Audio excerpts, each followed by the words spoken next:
누가복음 11장 33절로 36절까지 말씀 다 같이 읽겠습니다. 시작. 누구든지 등불을 켜서 음속이나 말 아래에 두지 아니하고 등경 위에 두나니 이는 들어간 자가 그 빛을 보게 하려 함이라. 내 몸이 등불을 뜨냐 눈이 성하면 온 몸이 밝을 것이요 만일 나쁘면 내 몸도 어두우리라. 그러므로 뇌 속에 있는 눈 어둡지 아니한가 보라. 내 온몸이 밝아 조금도 어두운 데가 없으면 등불의 빛이 너를 비칠 때와 같이 온전히 밝으리라 하시니라. 아멘. 오늘은 예수님께서 우리 주님께서 힘쓰셔서 우리가 누리고 살기를 원하시는 말씀 이제 8번째 시간입니다. 보게 해서 누리며 살도록 이라는 제목의 말씀으로 나누고자 합니다.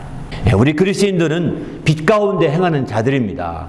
주님 요한일서 1장 7절에 보면은 그가 빛 가운데 계신 것 같이 우리도 빛 가운데 행하면 우리가 서로 사귐이 있고 그 아들 예수의 피가 우리를 모든 죄에서 깨끗하게 하실 것이요 라고 했습니다. 이처럼 빛 가운데 행한다는 것은 너무 중요한 거죠. 빛 가운데 우리가 거하고 빛 가운데 행하고 빛 가운데 다니고 빛 가운데 우리가 모든 것을 하는 것. 이게 이 땅에 살 때만 그런 것이 아니라 요한계시록에 보면은 최후의 천국에서도 이렇게 빛 가운데 행하는 것을 볼 수 있습니다. 요한계시록 21장 24절 보게 되면은 만국이 그 빛 가운데 다니고 땅의 왕들이 자기 영광을 가지고 그리로 들어가리라 이렇게 말씀하죠. 모든 만국이 천국에서도 다 빛 가운데 다닌다는 겁니다. 그렇기 때문에 모든 일들이 다 빛 가운데서 형성되는 겁니다. 그러기에 우리는 이 빛 가운데 다니지 않게 되면 우리가 실족하게 되고 우리가 이제 어둠에 사로잡히게 되는 그런 결국이 되고 말거든요. 그래서 주님께서는 지금이 낮 12시가 아니냐, 사람이 낮에 다니면 이 세상 빛을 봄으로 실족하지 아니한다. 그래서 어둠에 의하여 붙잡히지 않게 하라고 이렇게 요한복음 11장 9절 10절에 말씀하고 있습니다. 또 이제 밤에 다니면 빛이 그 사람 안에 없는 거로 실족한다고 했습니다. 빛이 그 사람 안에 없는 거로 실족한다 이 표현을 합니다. 빛이 어떻게 우리 안에 있나요? 사람 안에? 그것은 빛이 비칠 때 빛이 눈동자를 통해서 우리 눈 안에 망막에 빛이 들어가서 영상이 맺히게 되거든요. 그래서 보게 되는 거거든요. 빛이 있어야 빛이 그 안에 우리 몸 안에 들어가는 거지 빛이 없으면 몸 안에 들어가 빛이 없는 거죠. 그래서 우리 몸 안에 빛이 들어와야 된다는 거예요. 그런데 어떤 사람들은 눈이 있어도 눈이 기능을 못하게 되면 그 빛이 그 안에 들어오지 못하기 때문에 바로 소경과 같이 맹인과 같이는 거죠. 그래서 빛이 있다 하더라도 이제 눈이 기능을 못하므로 그 빛이 그 몸 안에 들어가지 못하게 됩니다. 그래서 그 망막에 그 빛이 맺혀지지 않게 되는 거죠. 그래서 마침내 이제 눈은 떴으나 눈 감은 소경과 같은 사람이 된 거죠. 그렇기 때문에 우리는 온 몸이 맑아지려고 한다면 이 빛이 그 몸 안에 들어와야 된다는 겁니다. 다시 말해서 눈이 제 기능을 발휘해서 볼 수 있어야 되는, 빛으로 말미암아 볼 수 있어야 된다는 거죠. 그렇기 때문에 우리가 이 빛으로 말미암아 보고 이 빛을 통해 나가는 거죠. 오늘 본문에 보게 되면 주님이 우리를 보게 해서 누리며 살도록 했던 것 중에 대표적인 것이 뭐냐? 빛을 보게 하려 함이라고 이렇게 표현하고 있습니다. 등경 위에 등불을 올려놓는데 이것은 빛을 보게 하려고 하는 것이다. 만일 이 등경 위에 두지 아니하고 이 등불을 음속이나 평상 아래 두거나 또 다른 그릇 속에 두게 되면 바로 이제 그 빛을 볼 수 없다는 겁니다. 빛을 보게 하려고 높이 등경 위에 둔다 이렇게 말씀하고 있는 거죠. 여기서 빛은 등불의 빛이죠. 지금 본문에 말씀한 빛은. 그런데 더 구체적으로 말씀드리면 등불의 빛으로 끝나지 아니하고 주님의 영광의 빛을 의미하게 됩니다. 그 영광의 빛을 보게 하려고 하시는 거죠. 요한복음 17장 24절 보면 주님이 이런 기도를 하십니다. 바로 아버지여 내게 주신 자도 나 있는 곳에 나와 함께 있어 아버지께서 창세전부터 나를 사랑하심으로 내게 주신 나의 영광을 그들로 보게 하시기를 원하옵나이다 라고 기도합니다. 우리 주님께서 간절히 기도하는 기도 제목 중에 하나가 하나님이 우리의 정말 나를 따르는 제자들로 하여금 나의 영광을 보기 원합니다. 주님의 영광을 보기 원합니다. 이 영광은 아버지께서 나를 사랑하심으로 내게 주신 것인데 그 영광을 저들로 하여금 보게 하시기를 원합니다 라고 간절히 기도하고 있는 거죠. 그렇습니다. 영광을 보는 것을 원하신 거죠. 등경 위에 등불을 올려놔서 그 빛으로 만족하는 것이 아니라 그건 비유일 뿐입니다. 그건 비유일 뿐이에요. 왜 비유라고 말씀드리냐면 주님이 등경 위의 등불처럼 이제 높이 비치게 될 것이다. 영광이 비치게 될 것이라고 말씀하고 있습니다. 바로 그 앞서 누가복음 여기 모르는 본문은 11장이죠. 8장에서 거의 비슷한 말씀이 나오거든요. 8장 16절에 보게 되면은 누구든지 등불을 켜서 그릇을 덮거나 평상 아래 두지 아니하고 등경 위에 두나니 이는 들어가는 자들이요 그 빛을 보게 하려 함이라 이렇게 말씀하죠. 거의 비슷합니다. 약간 조금 다른 것만 있습니다. 그런데 뒤에 나온 말씀은 다릅니다.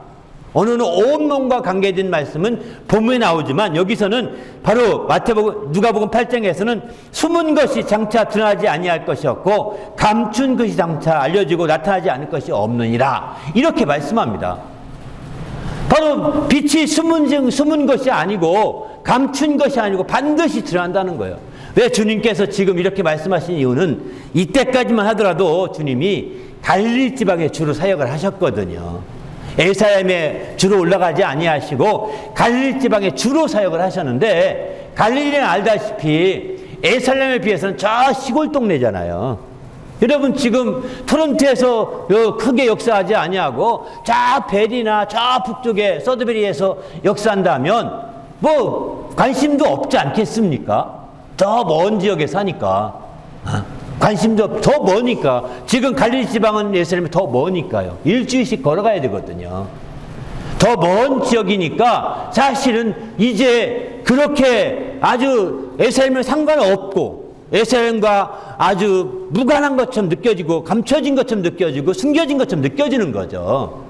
그러나 지금 내가 갈릴리 지방에 사역해서 감춰진 것처럼 느껴지고 숨겨진 것처럼 느낄지 모르겠지만 반드시 숨겨진 것은 나타나게 될 것이고 감춰진 건 다 드러나게 될 것이다 라고 이렇게 말씀하고 있는 거죠.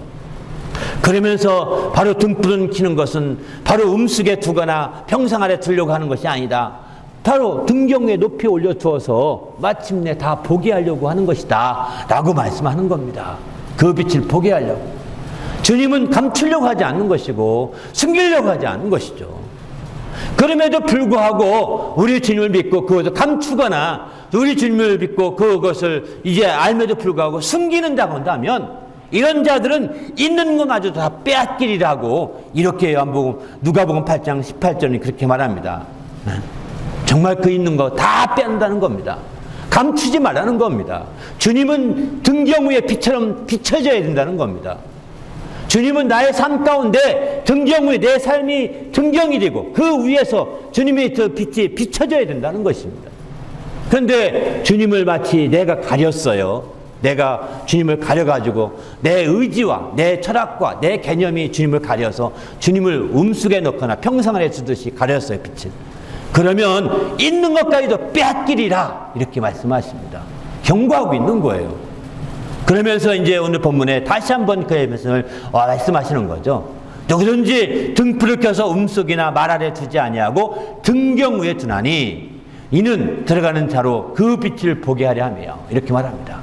바로 주님의 빛을 주님이 들리면 모든 사람이 보리라고 말씀하지 않습니까? 모든 사람이 끌려오리라고 했어요. 그 빛을 보고 끌려오거든요. 이렇게 바로 주님의 빛을 보게 하는 것이죠.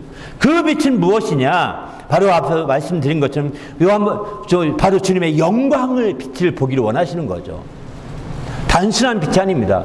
이 영광의 빛은요, 우리를 깜짝 반하게 하는 겁니다. 여러분 진정으로 영광을 본 사람들은요, 베드로와 같은 고백이 나와야 합니다.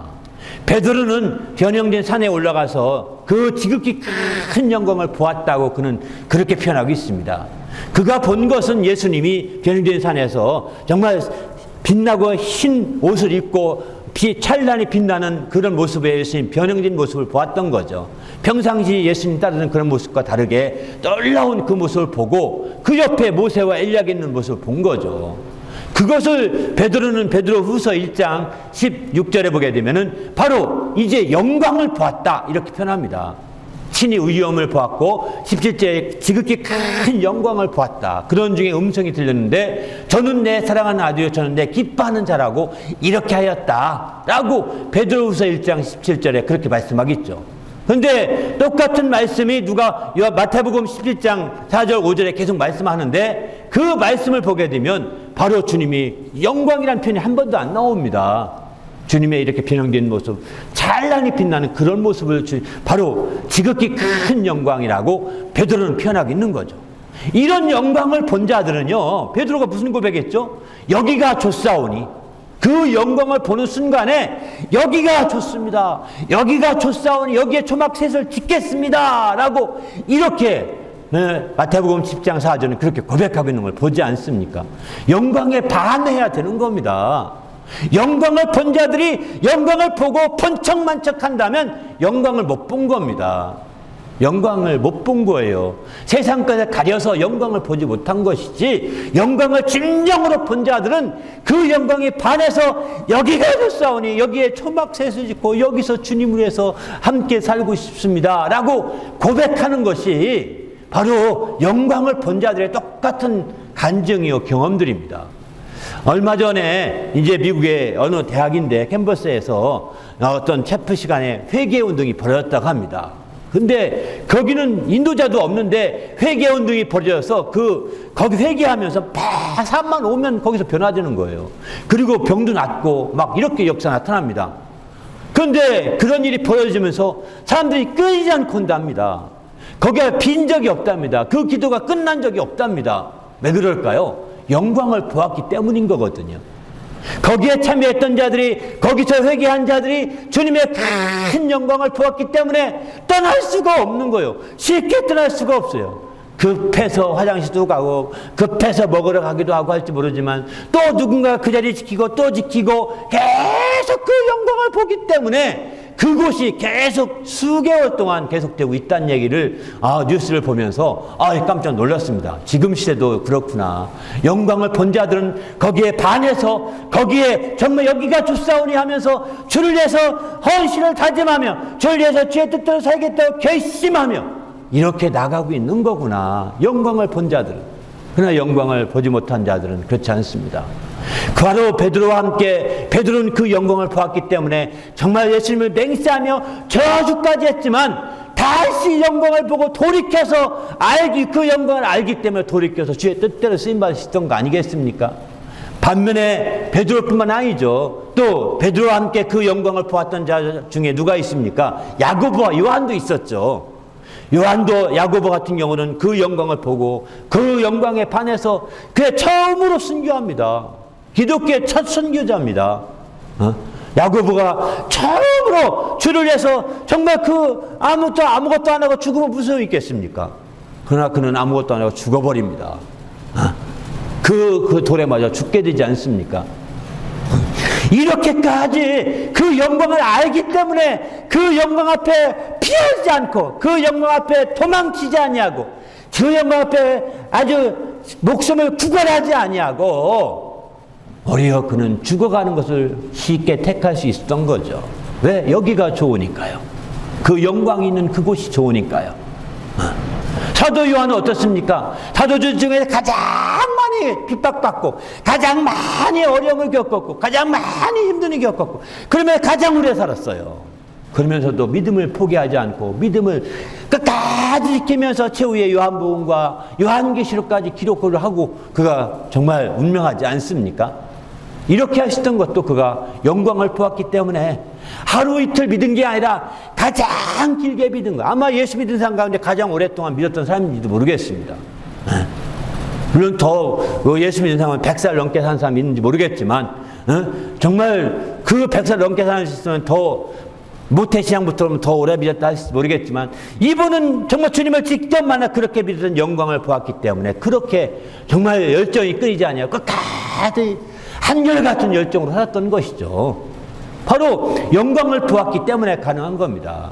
영광을 보았고 그 영광 앞에 그가 정말 온전히 정말 헌신할 수 있었던 거죠. 바로 그래서 그는 영광을 보고 주님은 영광을 포기하려고 하신 겁니다. 막연하게 빛을 보게 하려는 것이 아닙니다. 이 땅의 햇빛 가운데서도 악당들이 있습니다. 햇빛이 비치는데도요, 온갖 죄악을 지으면서 온갖 악행을 하는 자들이 얼마나 많습니까? 오늘날 시대에는. 그러나 주님이 빛 가운데 있어도 마찬가지 양심이 화인 맞은 자들은 그렇게 합니다. 그러나 이제 빛 가운데 있으면 그렇지 않다는 거예요. 주님의 영광 가운데 있는 자들은 그럴 수가 없는 것입니다. 이제 우리 모두도 주님의 영광을 보고 영광을 누리고 영광으로 말미암아 주님의 행복을 누리며 사는 성도가 되시기를 예수님의 이름으로 축원합니다. 할렐루야. 바로 이 영광은 그러면 무엇이냐? 고린도후서 4장에 보게 되면 이렇게 표현합니다. 이것은 바로 예수 그리스도 얼굴에 있는 하나님의 영광을 아는 빛이다. 이렇게 표현하겠습니다. 하나님의 영광을 아는 빛이라는 것입니다.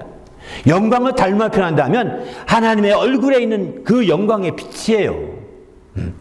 그 빛을, 영광도 빛이라는 거예요. 막연하게 영광과 빛이 다른 것으로 보지 마시고 영화로운 빛이 영광이거든요. 바로 얼굴에 있는 빛, 얼굴을 알게 하는 빛, 바로 하나님의 정말 그리스도의 하나님의 영광으로 얼굴을 알게 하는 빛이 비춰지는데 그 빛이 영광인 것이죠. 우리는 모두가 이 영광을 보게 되면 거기에 홀딱 반하게 돼 있다는 것입니다. 그러나 알다시피 가룟 유다 같은 경우는 영광을 보았지만 반하지 않았습니다. 물론 그가 본 영광은 베드로나 요한과 야고보 같은 지극히 큰 영광을 보지 못했습니다. 그는 그저 능력이 나타나고 이적이 나타날 때 영광을 보게 되거든요. 그래서 복음서에 보게 되면 능력과 이적이 나타날 때 영광을 돌리더라, 이렇게 하나님께 영광을 돌리더라, 이런 표현이 나옵니다. 왜? 영광을 보았기 때문에 영광을 돌리게 되는 것이죠. 그런데 이 가룟 유다는 그걸 많이 봤죠. 예수님 따라다니면서 예수님을 통해서 수많은 영광을 보하지 않았겠습니까? 그럼에도 불구하고 그냥 예수님이 그저 의뢰하는 것으로 생각했던 거예요. 그 영광으로 여기지 않았던 거죠. 진정으로 영광을 보고 하나님께 영광을 누리지 않았던 것이죠. 그러다 보니까 그는 정말 예수를 팔고 마침내 자살할 수밖에 없는 그런 상황이 되지 않습니까? 이제 우리도 이제 주님 안에서 이 영광을 보는 그런 성도가 되시기를 예수님의 이름으로 축원합니다. 할렐루야. 하나님의 영광으로 말미암아 정말 온전히 주님의 행복을 누리는 참된 성도가 되시기를 예수님의 이름으로 축원합니다. 할렐루야. 그런데 이 영광을 보는데 우리 눈으로만 보는 것으로 끝나지 않는다는 것입니다. 우리가 하나님의 빛을 보고 영광을 보되 눈으로만 보지 아니하고 마음으로도 본다는 사실입니다. 그러면 눈이 안 본 소경은 어떻게 하느냐? 마음으로 그 영광을 보기 때문에 예수 믿을 수 있는 거예요. 육신의 눈으로만 보려고 한다면 한계가 있는 거죠. 마음의 눈이 있는 거죠. 우리가 알다시피 느껴보는 것이죠. 우리말에는 이런 설교하기가 참 좋습니다. 바로 고린도후서 4장 6절에 보게 되면은 이런 말씀하죠. 하나님께서 그 예수 그리스도의 얼굴에 있는 하나님의 영광을 아는 빛을 우리 마음에 비추셨다, 이러지 않습니까? 우리 마음에 그 얼굴의 빛을 비추셨다는 겁니다. 영광을 마음에 비추신 거예요. 근데 마음으로 볼래도 그 영광의 빛을 봐야 되는 겁니다. 마음으로 볼래도 그 영광의 빛을 봐야 이게 가능한 것이죠. 그러나 이제 우리가 마음으로 이 영광의 빛을 보지 못하게 되면 이제 그 마음으로 느낄 수가 없는 거예요. 우리가 생각해본다, 예상해본다, 상상해본다, 다 보는 거 아니겠습니까? 근데 이 모두가 영광이 있어야 되는 겁니다. 그냥 눈에 들어온 햇빛으로는 불가능합니다. 눈에 비치는 빛으로는 불가능합니다. 바로 마음으로 봐야 되는 것이죠. 마음으로. 그래서 성경은 이 마음으로 정말 보고 그래서 어둠에 잡히지 않게 하라고 이렇게 말씀하고 있습니다. 우리 모두도 마음으로 이렇게 볼 수 있기를 예수님의 이름으로 축원합니다. 할렐루야. 그러면 예수님은 영광을 볼 때 그저 육신의 눈이 아니라 마음으로만 보라고 이렇게 말하는 것으로 끝났느냐? 사실은 또 그렇지도 않습니다. 복음서를 보게 되면은 이렇게 예수님께서 보라고 하신 5가지가 있거든요. 보라고 하신, 특별히 복음서에 이렇게 말씀합니다. 이제 마태복음 6장 26절에 보면 공중의 새를 보라. 이건 실제적으로 눈으로 보라는 겁니다. 심지도 않고 거지도 않았지만 창고에 모아드리지도 아니하되 너희 하늘 아버지께서 기르시나니 너희는 이것들보다 귀하지 아니하냐 이렇게 말하죠. 두 번째 마가복음 3장 34절을 보면은 둘러앉은 자들을 보면서 말씀하십니다. 누가 내 어머니냐 내 아버지 내 형제요 내 자매냐 이렇게 얘기하거든요. 누가 내 하나님 뜻대로 자가 아니냐 하면서 둘러앉은 자들을 보면서 주님의 제자들을 둘러보면서 봐라 내 형제요 내 자매요 내 어머니라. 여기 보면 내 어머니와 내 동생들을 보라 이렇게 말합니다. 가만히 있어야죠. 빠르 앉아요. 에? 아무리 부자재가 아니어도 영혼은 달라. 영혼이 제 예배 방해하는 거야. 아빠가 돼서 방해하고 있어. 에? 만지면 안 돼. 아빠가 돼서 방해. 이렇게. 사랑이 아니야, 그거는. 에? 근데 아무튼 우리는 영광을 우리가 보아야 된다는 거죠. 그래서 우리가 정말 둘러앉은 자를 보면서 내 아버지, 내 형제요, 내 동생들을 보라 이거거든요. 이렇게 뜻대로 안 하면 내 동생도 아니고 내 아들도 아닙니다. 주님이 말씀이 그렇게 하실 겁니다. 하나님 뜻대로 하는 자야 내 아들이요, 내 동생이요, 내 어머니라 이렇게 말하는 거죠. 그건 다른 예배만 반대하는 방해꾼이 되는 거죠. 아무리 봉사하면 뭐 하겠습니까? 또 세 번째는 이제 이렇게 말합니다. 이 마지막 때 보면서 비유를 이룰 때 무화과나무와 모든 나무를 보라 이렇게 말하거든요. 무화과나무와 모든 나무를 보라는 겁니다. 그러니까 이거 실제 봐야 합니다.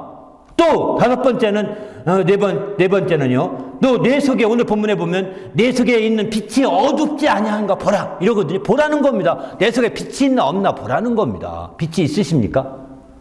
내 속에 비춰지는 빛이 있으십니까? 보라 어둡지 않은가? 빛이 없으면 어두운 거거든요. 또 이제 요한복음 4장 35절 보게 되면 넉 달이 지나야 추수할 때가 이르겠다 하지 아니하느냐. 그러나 나는 너희에게 이르노니 너희 눈을 들어 밭을 보라.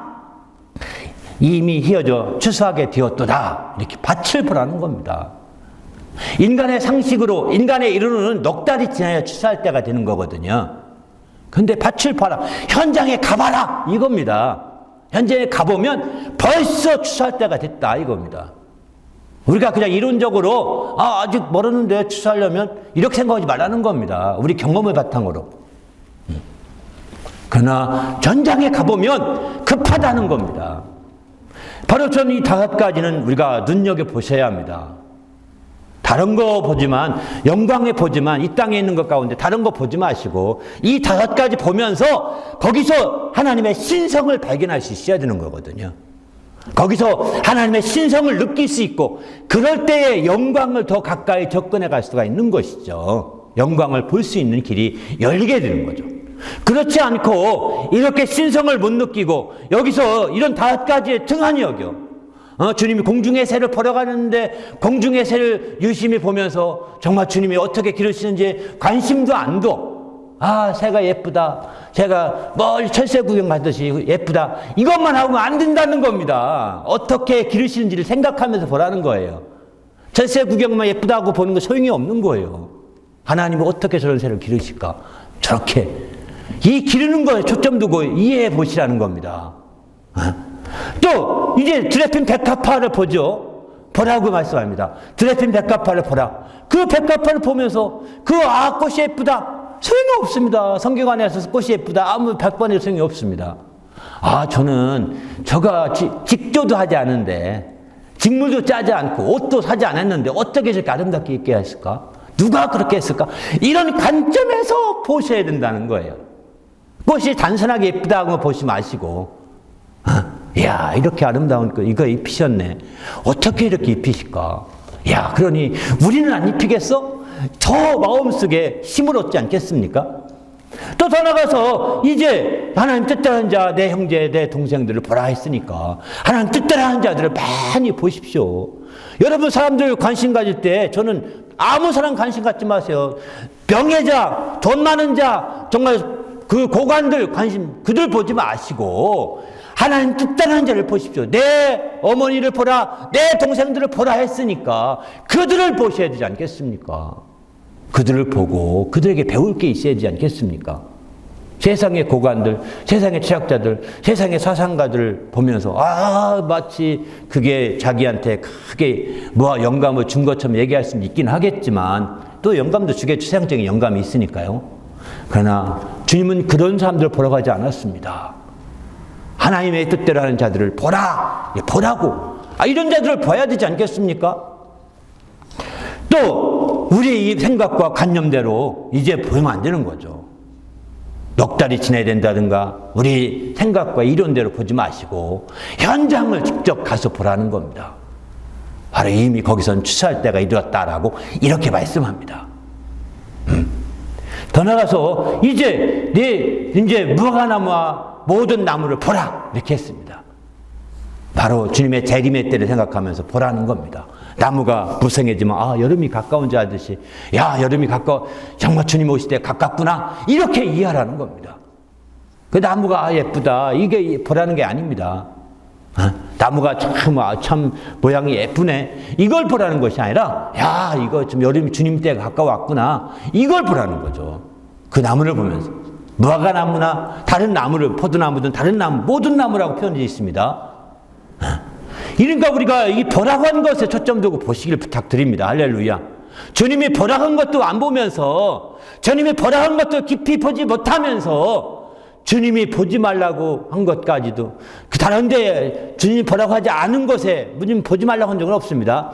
주님이 그렇게 보라고 하지 않은 것에 더 많은 시간을 보내는 것은 여러분에게 큰 유익이 아닙니다. 우리 주님이 보라고 하는 것을 더 많이 보시고 더 많이 어디 가든 어디에 있든 무엇을 하든 언제든지 주님이 보라고 하는 것 5가지를 많이 집중해서 뚫어지나 보면서 이제 마침내 거기서 신성을 느끼고 하나님의 역사하심을 느끼고 하나님의 손길을 느끼고 하나님의 때를 느끼고 하나님의 말씀을 느끼고 하나님의 뜻을 느낄 때 영광을 우리가 함께 볼 수가 있는 마음으로 영광을 볼 수가 있고 그 영광을 돌릴 수 있는 길이 열리게 되는 거죠. 할렐루야. 바로 이렇게 보게 하시기를 주님 원하겠습니다. 그래서 주님께서는 요한복음 9장 39절에 보게 되면 예수께서 이르시되 내가 심판하러 세상에 왔으니 보지 못한 자는 보게 하고 보는 자들은 맹인되게 하려 함이라 이렇게 했습니다. 주님이 심판하러 왔으니 보지 못하는 보게 하려고 한다는 겁니다. 그리고 이제 육신의 눈 가지고 어줍지 않게 본다고 이 거만을 떠는 자들을 하여금은 맹인되게 하려고 한다고 말씀하고 있습니다. 그렇습니다. 이제 우리는 주님이 심판하실 때 정말 주님이 보게 하는 자가 되지 않겠습니까? 그래서 주님이 유난히 주님께서 복음세 복음 많은 환자들을 고쳐주셨죠. 병자들을 많이 고쳐주셨는데 그 중에 가장 많이 고쳐진 자가 누군지 아십니까? 소경입니다.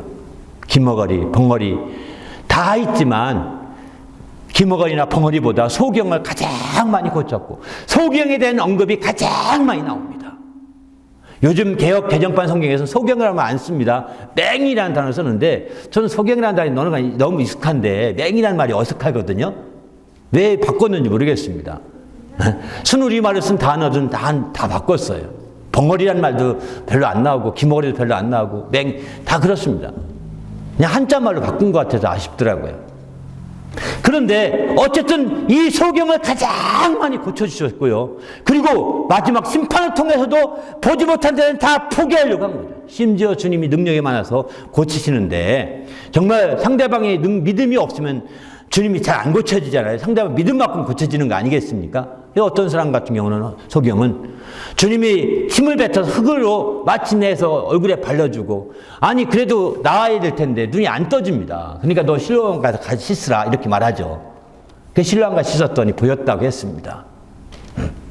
이렇게 바로 주님께서 2번씩 가지고 하면서 정말 그냥 나아라 해도 나을 텐데 그 사람 믿음이 없는지라 주님께서 그를 정말 진느겨 발라주고 또 가서 씻어 그럼 보일 거야 라고 하면서 알려주지 않습니까? 이렇게까지 눈을 보게 하게 하는 거죠. 주님 보게 하시기를 원합니다. 정말 우리 모두가 보게 하시기를 원합니다.